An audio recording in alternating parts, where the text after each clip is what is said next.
3, 2, 1, buka bukumu, kita bertemu di T Edu. Salam jumpa kawan-kawan sekalian, ketemu lagi dalam podcast T Education.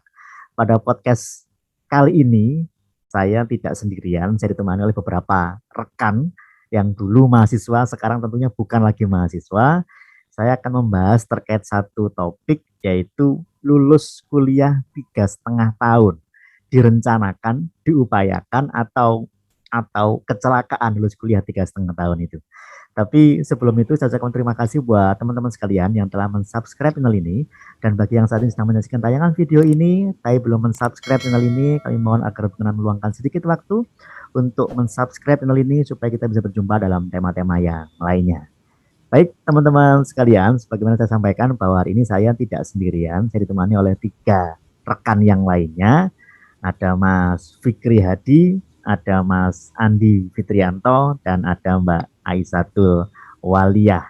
Nah, ini 3 rekan kita yang mendampingi kita diskusi hari ini adalah dulunya mahasiswa yang lulus 3,5 tahun. Ya, tentunya kalau 3,5 tahun IP-nya pasti tinggi. Jangan tanya IP karena saya juga tidak akan bertanya IP-nya berapa, pasti tingginya. Nah, kita perlu tahu sebetulnya mereka memang merencanakan lulus 3,5 tahun atau mereka pokoknya ngalir saja kebetulan 3,5 tahun atau bagaimana mereka seperti itu. Termasuk nanti kita akan tahu, kita akan tanya juga kepada kawan-kawan yang lain ini setelah lulus itu apa yang mereka lakukan sampai dengan hari ini. Ya, saya kita sapa terlebih dahulu teman-teman sekalian, Mas Fikri, Mas Andi, Mbak Aisyah, sehat semuanya? Alhamdulillah sehat. Alhamdulillah ya, di tengah kondisi yang sedang tidak menentu seperti ini, semoga kita tetap sehat selalu, kesehatan yang terutama, walaupun kita tidak bisa bekerja dengan baik, tidak bisa bekerja dengan normal seperti pada umumnya, tapi semoga kita masih bisa memberikan pencapaian-pencapaian yang maksimal di tengah kondisi yang tidak maksimal seperti ini. Baik, teman-teman sekalian, ini kalau tidak salah, ini ada 3 rekan yang dari 3 profesi yang berbeda-beda. Ini Mas Fikri Hadi ini profesi dengan saya, pengajar, dosen. Kemudian Mas Andi Fitrianto ini HRD di suatu perusahaan. Mbak Aisyah Waliyah ini HRD juga kayaknya. Kalau nggak salah nanti biar dijelaskan sendiri sama yang bersangkutan. Monggo diperkenalkan terlebih dahulu dari Mas Fikri, silakan. Assalamualaikum warahmatullahi wabarakatuh. Halo teman-teman, saudara-saudaraku sebangsa dan setanah air. Perkenalkan, nama saya Fikri Hadi, dosen di Fakultas Hukum Universitas Wijaya Putra. Saya juga alumni Universitas Trunojoyo Madura dan lulus juga 3,5 tahun di UTM. Oke, Mas Andi sekarang silakan. Suaranya nggak ada, Mas? Ya Pak, dengar nggak Pak? Oke, sip. Baik, Assalamualaikum warahmatullahi wabarakatuh. Teman-temanku dan rekan-rekanku semuanya, perkenalkan nama saya Andi Fitrianto. Sekarang profesi saya sebagai HRD di salah satu perusahaan swasta di Mojokerto. Dulu saya alhamdulillah lulus 3,5 tahun di Fakultas Hukum Universitas Trunojoyo Madura. Oke, terakhir perempuan satu-satunya di ruangan ini. Mangga silakan. Baik, terima kasih atas waktunya Pak Tolib ya. Aduh, saya sedikit grogi sih Pak. Oke, perkenalkan teman-teman ya. Saya Aisyah Turalia. Saya lulusan dari Trunojoyo Madura, Fakultas Hukum juga dan pidana ya tentunya. Dan saya dulunya adalah dosen pembimbingnya adalah Pak Tolib Effendi juga. Jadi kita semua 3,5 tahun ini juga sepertinya juga dibimbing oleh Pak Tolib Effendi juga ya sepertinya ya. Enggak, Mas Fikri enggak. Oh enggak. Kita negara. Dari ATM. Oke, baik. Dan sekarang profesi saya sebagai HR juga di salah satu perusahaan swasta di Jepara tentunya, Jepara Jawa Tengah. Terima kasih Kak Tolib. Oke, terima kasih teman-teman sekalian. Nah, hari ini teman-teman sekalian, saya juga akan membuktikan omongan yang saya sampaikan pada podcast saya sebelumnya, bahwa konsentrasi itu tidak berpengaruh terhadap pekerjaan nantinya. Karena buktinya beberapa teman ini konsentrasinya pidana, 2 diantaranya Mas Andi dan Mbak Isa ini dari pidana, tapi sekarang HRD yang diurusi pekerjaannya ketenaga kerjaan, ya kontrak, ya soal pegawai dan lain sebagainya, nggak ada hubungannya dengan pidana, tapi bisa atau akhirnya. Nah, Mas Fikri ini dari pemerintahan, sekarang dosen yang ngajarnya pemerintahan tentunya, jangan sampai ngajar di prodi yang lainnya tentunya ya.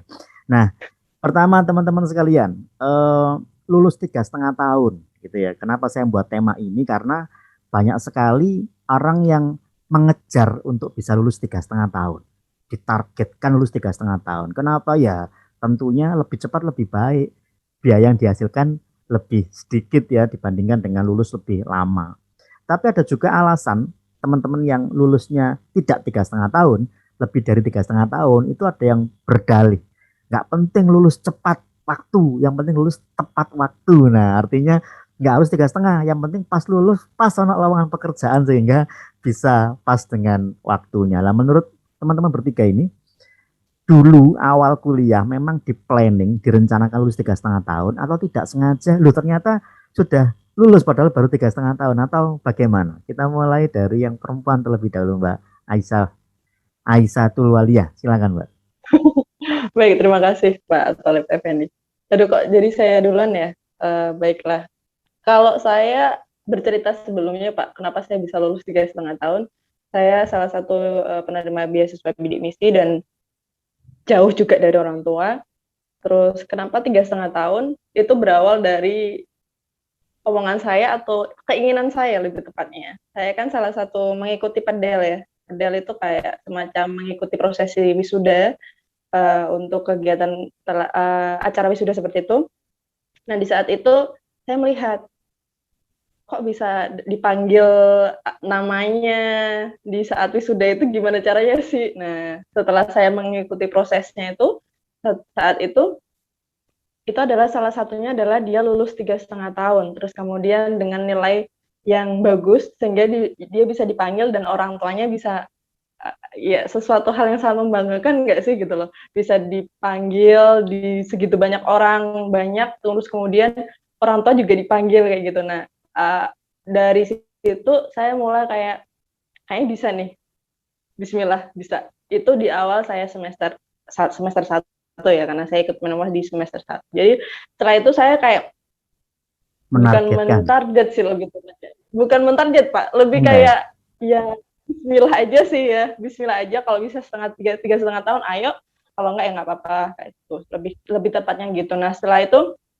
seiring berjalannya waktu, saya mencoba untuk keinginan kemarin tuh kayaknya bisa nggak ya. Nah, saya coba untuk dengan cara ya itu sih belajar, terus kemudian di setiap kali semester itu mencoba untuk bisa nilainya lebih tinggi lagi agar bisa ngambil SKS penuh kayak gitu. Dan dari mulai situ saya kenapa masuk pidana juga di saat itu lebih ke di semester 5 kalau nggak salah ya. Semester 5 itu udah mulai mikirin nih.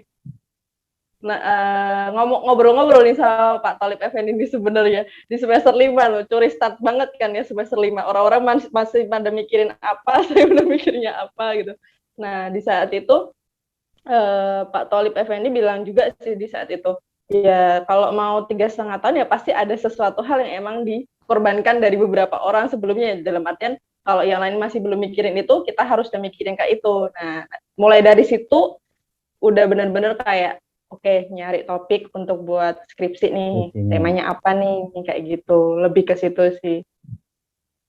Awalnya ngalir saja gitu kayaknya ya, awalnya ngalir, tapi kemudian ternyata kok bisa kekejar gitu ya, kayaknya kok memungkinkan kita kejar 3,5 tahun gitu ya. Betul, lebih tepatnya mengalir sih, dan dari keinginan sebenarnya, dari terbesit keinginan ketika saya mengikuti kegiatan wisuda tersebut. Mungkin cukup Pak. Oke, nanti kita lanjut lagi.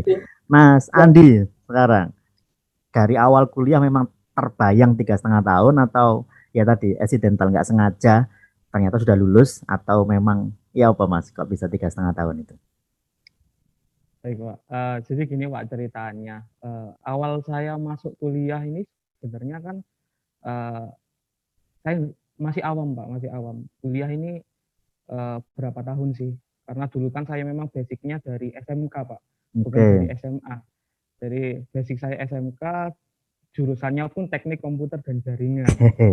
Teknik komputer, hukum, HRD, oke ya. Oke, sip. Lanjutkan. Ya, Pak. Jadi waktu kuliah itu eh, entah kenapa saya ngobrol sama orang tua, minta restu sama orang tua untuk ambil jurusan apa. Salah satunya yang direstui itu saya ada 3 pilihan kemarin Pak. Jadi ada teknik informatika sesuai jurusan saya, teknik komputer, dan yang terakhir ilmu hukum. Akhirnya rezeki saya keterimanya di Fakultas Hukum Fakultas Universitas Hukum. Diponegoro Madura jurusan ilmu hukum.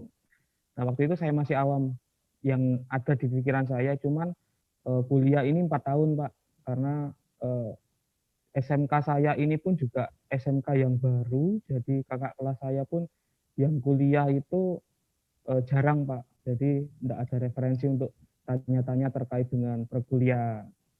Nah, waktu masuk pikirannya cuman taunya kuliah 4 tahun ya Pak ya, belum tahu nih kalau bisa 3,5. Nah, suatu saat kebetulan saya juga ikut organisasi waktu itu di Kompas sama Ikatan Mahasiswa Bidik Misi Pak. Waktu itu ada acara wisuda kakak tingkat. Nah, dari situ tahu kalau ada yang bisa lulus 3,5 tahun Pak. Nah, dari situ akhirnya saya ngobrol-ngobrol sama orang tua Pak, sama ibu sama bapak.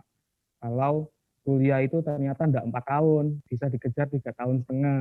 Ya, dari situlah mulai saya ingin Pak, sama seperti Mbak Aisyah, ternyata bisa ya 3,5 tahun. Saya pun punya pemikiran ya, saya ingin gitu lulus cepat, tidak lama-lama di untuk kuliahnya. Akhirnya dari situ mulai Pak cari-cari tahu nih gimana sih cara-cara bisa tips-tips untuk lulus 3,5 tahun. Itu saya nonton di YouTube, juga tanya-tanya kakak kelas yang lulus 3,5 tahun. Dari situ mulai harus IPK-nya harus bagus nih, karena supaya bisa ambil SKS penuh di semester selanjutnya. Di situ juga banyak yang saya lihat-lihat di YouTube itu Pak, yang paling penting di sini adalah persiapannya, apakah kita sudah siap untuk lulus 3,5 tahun Pak. Itu yang paling penting sih waktu itu saya pelajari, bagaimana caranya kita mempersiapkan diri untuk bisa lulus 3,5 tahun, dan setelah lulus 3,5 tahun itu Mau kita nggak ngapain? bingung mau kemana, kita nggak bingung mau ngapain. Dari situ ada hal-hal yang saya pelajari Pak. Di situ memang kalau ingin lulus 3,5 tahun, yang pertama memang sebisa mungkin kita punya prestasi Pak, pertama. Kedua, sebisa mungkin kita punya pengalaman organisasi. Yang ketiga, sebisa mungkin kita ada nih Pak pengalaman magang. Nah, sebenarnya rekan-rekan teman-teman mahasiswa itu bisa memanfaatkan waktu liburan. Nah, terutama yang sekarang daring ya Pak ya, mungkin bisa memanfaatkan waktunya untuk magang. Itu juga salah satu poin penting ya. Tahun. Ya, poin penting sih Pak. Dulu saya juga sempat menyesal sih Pak, kenapa kok waktu liburan tidak saya manfaatkan untuk magang. Kan liburan semester itu bisa 1-2 bulan ya Pak ya. Coba kalau kita 7 semester berarti bisa liburan itu 7 kali Pak. Nah, kalau kita bisa magang dalam waktu liburan itu mungkin kita lulus udah nggak bingung Pak, karena kita udah punya relasi, udah punya pengalaman tentunya, dibandingkan kita nggak ngapa-ngapain waktu selama liburan. Itu sih Pak. Jadi memang dari awal saya nggak tahu kalau ada lulus 3,5 tahun. Setelah tahu itu saya sangat-sangat berkeinginan Pak. Terutama juga orang tua sangat mendukung kalau ayo nak, bisa lah. Dulu beasiswa Mas Andi saat kuliah? Ya, alhamdulillah Pak. Saya sama seperti Mbak Aisyah, PM ya. bidik misi juga Pak. Sekarang istilahnya ya, KIP. Saya enggak mau menyia-nyiakan apa yang sudah diberikan pemerintah sih Pak. Lagi bisa lulus 3,5 tahun kan, walaupun jatahnya kita 4 tahun, yang 1 semester itu bisa kita alihkan ke yang lain Pak. Dulu itu sisa beasiswa dari bidik misi yang lulus 3,5 tahun itu dialihkan ke mahasiswa lain Pak. Jadi juga bisa bermanfaat untuk orang lain sih Pak. Kadang ada yang sengaja itu lulus 3,5 tahun bisa, tapi karena jatahnya 4 tahun sengaja nggak lulus biar menikmati yang 6 bulan sisanya itu. Ada yang seperti itu. Ada ya, Mas, ada yang seperti itu. Banyak seperti itu. Mas Fikri, silakan Mas. Gimana pengalamannya 3,5 tahun? Terima kasih atas kesempatannya. Sedikit bercerita, rencana 3,5 tahun itu sejatinya sudah dimulai dari awal. Saya ingat sekali ketika ospek fakultas, dan kebetulan yang mengisi itu adalah Pak Tolib sendiri, itu sudah mulai menjelaskan mengenai SKS, mengenai IP, dan seterusnya. Nah, pada perkembangan selanjutnya, ketika perkuliahan, keinginan itu semakin besar. Ada dua faktor utama. Yang pertama adalah dari saran Pak Tolib juga, yang mana Pak Tolib mengatakan bahwa ada banyak hal yang bisa dilakukan di luar kampus. Kalau kita ada potensi di luar, kenapa harus menunggu lama-lama di kampus? Segerakan. Dan yang kedua adalah karena faktor internal, wafatnya ayahanda saya di pertengahan kuliah, sehingga saya maju untuk lebih cepat, lebih baik itu kan. Dan prinsip-prinsip itu saya pegang sampai S2. Jadi setelah lulus S1 saya langsung lanjut S2. Jadi alhamdulillah S1 3,5 tahun, S2 pun juga alhamdulillah 1,5 tahun, dan juga bisa menjadi lulusan terbaik di Magister Ilmu Hukum UNER. Ya. Luar biasa memang Mas Fikri ini. Jadi kalau boleh saya simpulkan teman-teman sekalian bahwa pada umumnya yang namanya kuliah itu ada yang tidak tahu sejak awal ya, karena dari latar belakang yang berbeda-beda ya. Kalau Mas Fikri ini kan dari latar belakang akademisi ya, ayah almarhum dan ibu kan juga memang dosen, sehingga tahu tentang tips-tipsnya. Nah, tapi banyak di luar sana termasuk saya itu kan nggak tahu dulu bahwa lulus kuliah itu ternyata sama kayak Mas Andi bisa lebih cepat daripada yang seharusnya 4 tahun. Saya dulu motivasinya 3,5 tahun cuma satu, takut kena DO, karena dulu saya diancam sama fakultas yang program dulu istilah jalur undangan dulu ya, itu harus IP-nya di atas 3, kalau kurang dari 3 akan dicabut ininya dan di DO. Wah, karena takut DO akhirnya bekerjanya rotok maksimal, akhirnya IP-nya tinggi dan kemudian lulusnya bisa cepat. Kalau dulu seperti itu. Nah, sehingga bertanya-tanya itu penting teman-teman sekalian ya. Kadang seringkali kita lupa, mahasiswa itu kan beda ya pola belajarnya dengan SMA. Kalau dulu kan kita apa jari guru udah kita terima aja, nyatet wajah pelajaran apa kita ngalir aja. Kalau kuliah nggak bisa seperti itu. Kalau kita gagal berstrategi dalam kuliah, dampaknya akan panjang.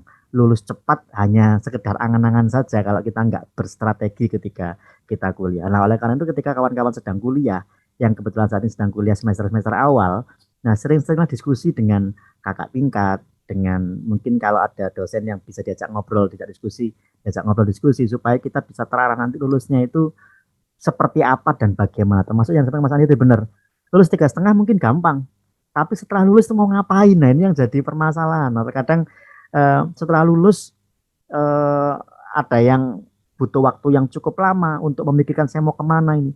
Mas Fikri kan jelas pengen jadi seorang akademisi atau dosen, lulus ya maka lulus S2, kadang seperti itu. Nah, ini sekedar sharing pengalaman untuk Mas Andi terlebih dahulu. Setelah lulus, jarak dari lulus 3,5 ke pekerjaan pertama berapa lama Mas Andi? Kalau saya waktu itu gini Pak, waktu skripsi itu kan semester 7 ya Pak ya. Oke. Sudah enggak ada kegiatan lain kecuali skripsi, sama waktu itu Fakultas Hukum PMM bukan KKN waktu itu. Oke, betul. Yang sudah dibubarkan itu ya dari sekarang. Ya Pak. Jadi waktu saya skripsi itu daripada saya hanya mengerjakan skripsi saja, akhirnya saya magang Pak di salah satu kantor advokat di Mojokerto. Jadi ada waktu untuk ya magang yang ngerjakan skripsi.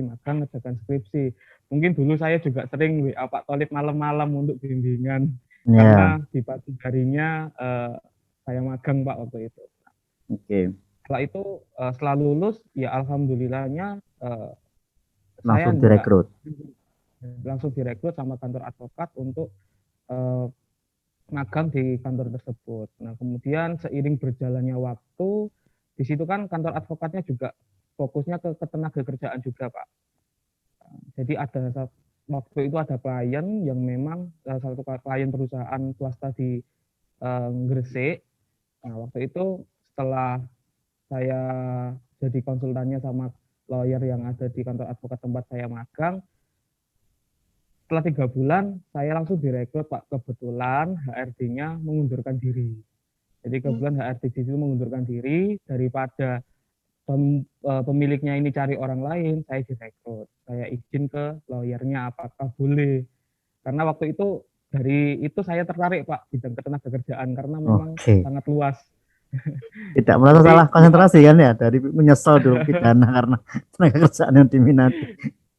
tidak sih Pak, karena juga ada unsur pidananya juga kan Pak kalau di Undang-Undang Ketenagakerjaan. Jadi Iya. masih kalau pidana ini mencakup ke semuanya sih Pak, karena hampir semua peraturan perundang-undangan pasti ada ketentuan Relate ya, pidananya Pak. pasti betul Ya pasti betul. relate Pak. Nah, jadi setelah 3 bulan saya lanjut di kantor advokat, itu saya HRD-nya memutuskan itu untuk berprofesi sebagai HRD di salah satu perusahaan Pak. Jadi alhamdulillah setelah lulus tidak eh, berjeda sama sekali ya. tidak berbeda sama sekali Pak. Itulah Itu sih, Pak. pentingnya relasi tadi yang menekankan sejak awal bahwa kita butuh banyak relasi, butuh banyak kenalan atau butuh banyak channel dalam tanda kutip ya, bukan jalur belakang ya atau orang dalam ya, tapi itu bagian dari proses untuk kita mengenal lebih banyak jenis-jenis orang gitu ya. Mas Fikri kan tadi Iya. jelas S1 langsung S2. Nah kalau Mbak Aisyah ini gimana? Ceritanya setelah lulus terus sampai pekerjaan pertama itu bagaimana? Berliku-liku sekali ya, mohon maaf Bapak. Oke, ini Ada yang banyak kekurangan relasi. yang banyak dialami sama teman-teman sepertinya. Monggo, silakan. Ya, jadi saat itu ketika 3,5 tahun lulus, saya masih mikirin untuk karena rumah saya jauh ya, Jepara sama Madura. Jadi saya harus stay di Madura untuk nunggu ijazahnya keluar gitu kan. Oke. Nah, di saat itu ya udah saya mencoba untuk karena kekurangan relasi tuh ya tadi ya. Jadi memang benar-benar waktu di Madura itu saya fokuskan untuk kuliah. Jadi saya tidak melakukan beberapa kegiatan selain itu. Ya maksud saya magang dan lain-lain. Sehingga saya memang benar-benar bingung nih, 3,5 tahun udah lulus nih, terus gimana dong? Akhirnya saya ya yang dilakukan banyak orang gitu kan, membuat CV gitu kan, nyari Lamar ke sana kemari gitu ya. betul sekali Bapak Menebar. ya. Menjaring segala macam perusahaan yang mau bisa saya kerjakan dari situ. Jadi saya coba untuk ya itu salah satu usaha saya Pak ya. Meskipun saya tidak punya banyak relasi, akhirnya saya coba untuk sharing CV ke beberapa perusahaan yang membuka lowongan kerjaan. Nah setelah itu masih hampir 5 bulan itu kalau nggak salah ya, menuju Agustus itu masih belum ada ketentuan nih ya ijazahnya kapan keluar gitu. Akhirnya di akhir bulan Juli kalau nggak salah ya, itu saya juga dapat undangan untuk melakukan tes di salah satu di salah satu BUMN. Nah, di BUMN dan itu tesnya harus di Semarang. Nah, dari situlah saya migrasi nih. Meskipun saya harus nunggu ijazah keluar, saya migrasi dulu, saya ke Semarang untuk melakukan tes. Nah, dari situ tes. Setelah tes saya pulang. Ternyata saya nggak lolos. Ya. Saya nggak lolos. Baik, nggak apa-apa, itu penebasan diri. Jadi dari situ saya bisa tahu, oh tesnya ternyata seperti ini gitu kan. Setelah itu beberapa bulan kemudian saya masuk di salah satu puskesmas ya. Sangat tidak relate sekali ya dengan lulusan Jadi saya nakes ya, tenaga kesehatan. Untung nggak bulan-bulan pandemi seperti ini. Enggak, silakan. Betul. Jadi saya dulu di puskesmas dan saya di bagian tata usaha. Nah, sepertinya memang tidak benar-benar tidak relate sekali gitu kan dengan lulusan saya sebagai sarjana hukum gitu. Cuma ya it's okay gitu. Ini salah satu pengalaman buat saya. Nah, mulai dari situ saya belajar, kemudian hanya bertahan 3 bulan. Karena jarak antara rumah saya dengan puskesmas itu hampir 1,5 jam gitu. Ya kayak Pak Tolip ya, perjalanan dari Surabaya ke Madura, tapi dia konsisten ya. Kalau saya selama 3 bulan tuh mikir, ya ampun kayak gini terus gimana caranya. Oke. Terus kemudian setelah itu 3 bulan berjalan saya resign. Terus saya masuk di perusahaan konstruksi. Apakah relate? Ya sedikit relate kalau ini ya. Karena saya masuk di PGA waktu itu, Personalia dan General Affair. Nah, karena di perusahaan ini adalah lebih konstruksi untuk pembangunan PLTU di Jepara, jadi itu dia lebih menyiapkan untuk ketenagakerjaan di bidang ketenagakerjaan untuk pegawai-pegawai yang ada di konstruksi tersebut, gitu kan.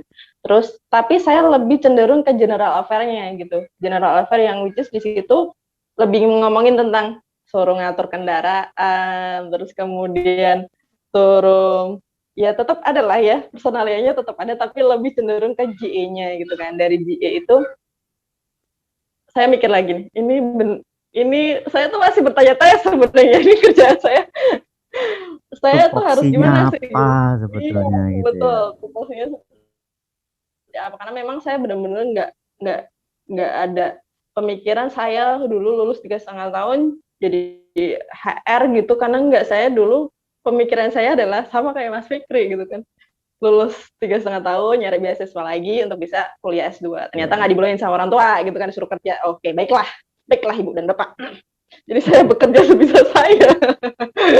Seperti itu, lebih tepatnya kayak gitu. Jadi itu hampir berjalan satu tahun 3 bulan. Nah ya 1 tahun 3 bulan, di situ saya di pertengahan perjalanan satu tahun tiga bulan itu ada perusahaan besar yang menaungi di PLTU tersebut yang melakukan rekrutmen. Nah ini kayak saya mikir nih, wah challenge nih gitu kan. Ya udah akhirnya saya coba gitu kan, dan alhamdulillahnya saya keterima, dan sampai sekarang saya jadi HR, benar-benar HR, tapi bagian, nah lucu lagi nih ya, HR kan lebih cenderung ke ilmu ketenaga kerjaan, ya benar sih, lebih ke ketenaga kerjaan yang itu untuk perdata ya, dan ya itu akhirnya saya mencoba untuk belajar lagi, jadi benar-benar kayak berputar-putar ya, cuma ya seru aja gitu. Akhirnya saya menemukan passion saya untuk bisa mengetahui, oh ternyata rekrutmen kayak gini. Oh ternyata di HR itu lebih cenderung untuk ngurusin industrial relation antara, saya lebih ke IR-nya ya. Jadi membahas mengenai hubungan antara pekerja sama pengusaha, terus kemudian pengusaha dengan relasi yaitu dengan pemerintah, lebih tepatnya kayak gitu. Jadi benar-benar di situ saya mulai belajar lagi, lebih ke perdata sih memang ya banyaknya. Cuma ya sebenarnya sampai sekarang saya nggak mikir saya salah jurusan, enggak gitu. Justru ketika saya lulus dari ilmu hukum, kemudian saya bisa kesini sampai akhirnya saya berada di sini di tahap ini, ya saya bisa survive juga ya karena saya sudah lulus dari ilmu hukum tersebut gitu. Nggak selamanya saya harus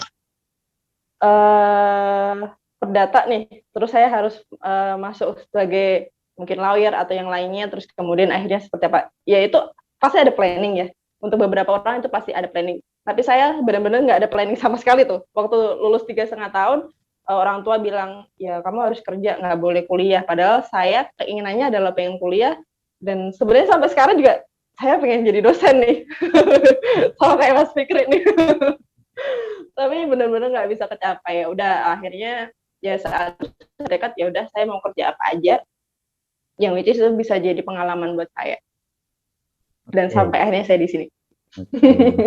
Kita punya 3 model berarti hari ini ya. Satu model yang sangat terencana dengan rapi, Mas Fikri contohnya, sejak awal kuliah sudah tertata, lulus planningnya mau kemana ini sudah ada, dan sekarang tercapai jadi dosen dan tercapai jadi dosen, alhamdulillah buat Mas Fikri. Yang kedua Mas Andi dengan model bahwa kita butuh banyak kolega ini, kita butuh banyak relasi ini supaya ketika lulus nanti kita nggak bingung mau kemana, sudah ada planning akan kesini dan segala macamnya dengan memanfaatkan waktu liburan. Dan yang terakhir yang tidak ada planning, yang penting lulus 3,5 tahun. Nah ini kita punya 3 contoh ini, dan alhamdulillah ketiganya contoh ini dengan berbagai macam cara ini melengkapkan diskusi kita bahwa apa namanya, dengan banyak cara tadi, yang penting intinya satu, bahwa kita nggak boleh menyerah, kita terus berusaha, akhirnya kan tercapai juga walaupun mungkin itu nggak sesuai dengan harapan kita, tapi kan ternyata kita sekarang ada di posisi yang sebetulnya dulu nggak ada bayangan kita, tapi alhamdulillah itu rezeki buat kita, teman-teman sekalian. Nah ini pertanyaan terakhir, ini penutup. Ini kan nggak kerasa dari 30 menit kita ngobrol hari ini ya. Pertanyaan terakhir penutup. Ini kan musim CPNS-an. Nah saya yakin ketiganya ini belum PNS gitu. Saya sudah PNS, wah sombong. Saya menang duluan ini. Saya sudah PNS, dan walaupun apakah PNS target saya? Tidak. Jadi saya bukan mentargetkan PNS. Target saya pada saat itu pengen jadi dosen. Terserah mau swasta kayak mau PNS, target saya dosen. Alhamdulillah dosennya PNS. Nah ini ada 3 contoh yang lain. apakah teman-teman mentargetkan harus PNS sehingga harus mengejar dengan berbagai macam cara supaya jadi PNS, atau ya diupayakanlah untuk daftar PNS. Kalau enggak ya enggak apa-apa, kan sekarang sudah tercapai apa yang sudah diinginkan. Apakah punya angan-angan ke PNS atau tidak? Kita mulai dari Mas Fikri terlebih dahulu. Monggo Mas, silakan. Terima kasih atas kesempatannya.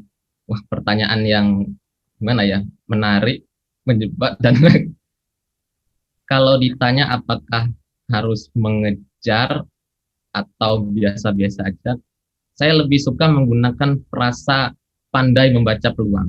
Oke. Pandai membaca peluang. Jadi kita lihat peluang, kita lihat potensi kita, kemudian kita lihat peluang apa ada enggak di kemungkinan kita menjadi CPNS, ya kan?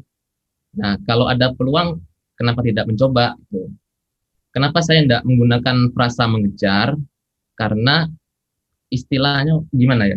Mengejar itu seolah-olah seperti harus itu kan, sehingga menghalalkan segala cara. Makanya sering terjadi ya seperti itulah, suap dan sebagainya Oke. supaya tercapai untuk menjadi itu kan. Dan yang kedua adalah di masa pandemi ini justru banyak hal-hal baru yang bisa kita lakukan, tidak harus melalui CPNS. Misalnya menulis atau membuat konten seperti Pak Tolik ini kan juga bermanfaat bagi masyarakat, juga eh, memberikan keuntungan untuk pribadi kita. Jadi banyak peluang-peluang. Jadi intinya saya lebih suka menggunakan frasa pandai membaca peluang. Oke. Tapi daftar PNS ya sekarang? Iya, Oke, daftar CPNS. Mas Andi sekarang, silakan Mas. Baik Pak, terima kasih.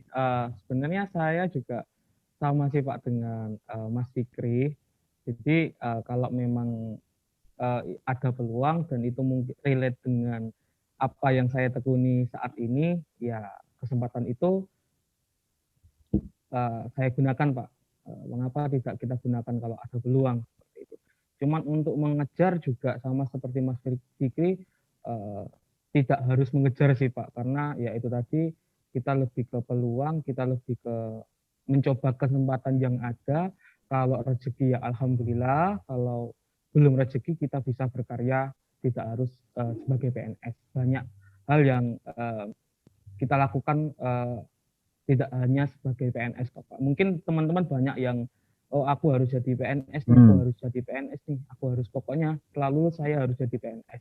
Padahal dunia kerja ini tidak melulu hanya sebatas PNS, tapi kalau ada kesempatan ya kita coba.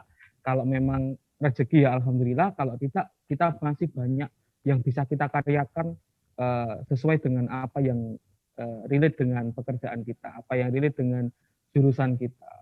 Terutama ketenaga kerjaan ya Mbak Aisyah ya. Ini banyak banget hal yang bisa kita lakukan, bisa kita kerjakan. Baik itu hubungan industrial secara internal maupun hubungan industrial secara eksternal. Perusahaan dengan Polres, Polsek, kemudian dengan Disnaker dan lain sebagainya, itu adalah hal yang sangat menarik sih Pak untuk dikaryakan. Dan kalau kita bisa membaca peluang itu, kita pun juga bisa jadi konsultan Pak ketenaga kerjaan mungkin di perusahaan-perusahaan yang membutuhkan konsultan. Jadi ya alhamdulillah saya juga pernah Pak. Jadi waktu masih kerja, kemudian saya ada tawaran untuk jadi konsultan waktu itu, ya mengapa tidak saya terima Pak, ada rezeki tambahan dari Allah, ya saya terima Pak. Oke. Jadi kalau di dunia ketenaga kerjaan enak seperti itu sih Pak. Jadi untuk pesan untuk teman-teman sih, kita berkarya di hal apapun, kita tidak harus sebagai PNS. Jadi kalau misalkan nanti teman-teman daftar PNS dan tidak keterima, jangan sampai down. Karena kita masih banyak Peluang untuk kita di lahan berkarya, yang lainnya. peluang di lahan yang lainnya. Benar Pak. Seperti itu. Terakhir, Mbak Aiza, daftar PNS nggak Mbak? Oh, saya sudah tidak mendaftar PNS, Bapak. Oke. Beda ini ya, sudut pandangnya berbeda ini. Sudah nggak Iya. mendaftar PNS lagi. Karena trauma atau karena apa ini sebetulnya? Karena mau yang dicari apa sih kalau PNS, lebih gitu sih. Saya Mau pernah apa? daftar PNS ya? Pernah Pernah. daftar PNS di Kemenkumham selama 2 kali ya. dan gagal terus. Gagal. Karena kalau berhasil nggak mungkin di pekerjaan yang sekarang pastinya. Oh. Oke. Dan Jadi sekarang sudah nggak nyoba lagi ya? sudah nggak nyoba Sudah lagi nggak karena nyoba memang lagi. pemikiran saya lebih kalau di CPN ya kalau mungkin benar sih teman-teman dari Mas Fikri dan Mas Andi yang mengenai tadi sih kalau memang ada peluang kenapa nggak dicoba gitu. Nah itu saya sudah mencobanya 2 kali dan saya mencoba untuk saat ini saya sudah kayak yaudah saya udah di dalam pekerjaan ini saya pengen karena saya dari pidana dan sekarang juga saya di HR dan itu lebih ke perdata saya pengen tahu lebih sih kemampuan saya di perdata seperti apa. Saya pengen tahu lebih tepatnya saya pengen belajar dulu yang banyak baru deh nanti saya bisa menjual diri. Dalam artian menjual diri adalah saya bisa tuh karena ketika saya masuk di HR itu benar-benar di bagian HR itu benar-benar kita bisa ngebuka wawasan kita bahwa kerjaan tuh nggak hanya PNS saja gitu. Serius banget karena di bidang saya apalagi ya banyak mendatangkan beberapa ekspatriat dan itu benar-benar dan sangat luar biasa sekali gitu loh. Jadi selama ini saya pemikiran beberapa orang mungkin terkungkung dalam kamu harus CPNS, ikut CPNS gitu, biar kamu PNS. Habis itu nanti kamu bisa dapat beberapa tunjangan dan lain-lain gitu kan. Mungkin beberapa orang awam kan pengennya gitu ya. Terus nanti kalau kamu pensiun kamu bisa nanti ya wes ongkang-ongkang wae nanti kamu dapat duit gitu. Bener-bener itu pemikiran yang salah. Sebenarnya ketika kita bekerja di bidang kita saat ini, kita udah bisa merencanakan finansial kita kok untuk pensiun kita gitu. Kalau kita mau ngejar untuk hal-hal seperti itu ya. Seperti itu. Jadi jangan sampai ketika kita udah di posisi yang harusnya kamu sebenarnya itu adalah kayak ya pemilihan sih, lebih milih sih kamu beneran pengen melepaskan apa yang sudah kamu dapatkan saat ini atau kamu pengen coba lagi nih di PNS gitu. Tapi kalau menurut saya sesuai dengan Mas Fikri sama Mas Andi, ya udah kalau emang itu ada peluang, ada kesempatan, coba aja nggak apa-apa. Tapi jangan sampai ketika kamu nggak lolos dari CPNS itu benar-benar kayak down kayak gitu terus udahlah aku gak usah kerja akhirnya kayak gitu malah jangan sampai gitu. Sekarang kalau memang kamu udah bisa dapat pekerjaan ya udah lakuin aja dengan sepenuh hati, bekerja dengan cinta. Seperti itu sih lebih tepatnya. Luar biasa sekali teman-teman sekalian, kita punya 3 perspektif ya dalam pemikirannya masing-masing, tentunya dapat kita ambil hikmahnya. Dan mungkin yang saat ini sedang menyaksikan tayangan video ini sudah mulai kerasa, loh kayaknya aku ini yang di tipenya Mas Fikri ini, oh aku ini di tipenya Mbak Aisyah ini sekarang, harus bagaimana ke depannya, oh sekarang saya sedang dalam rangka mengikuti Mas Andi nih, pasti akan ada model-model seperti itu. Nah semoga ini semua jadi referensi buat teman-teman sekalian, dan terima kasih sekali lagi buat Mbak Aisyah, buat Mas Fikri dan Mas Andi. Terima kasih atas waktunya, karena waktunya sudah ternyata sangat panjang sekali hari ini. Terima kasih buat teman-teman sekalian, semoga tetap sehat selalu. Nanti kita ketemu di Edu. Salam sehat, sehat Effendi dan kawan-kawan yang lain. Terima kasih, sampai jumpa. Sampai jumpa.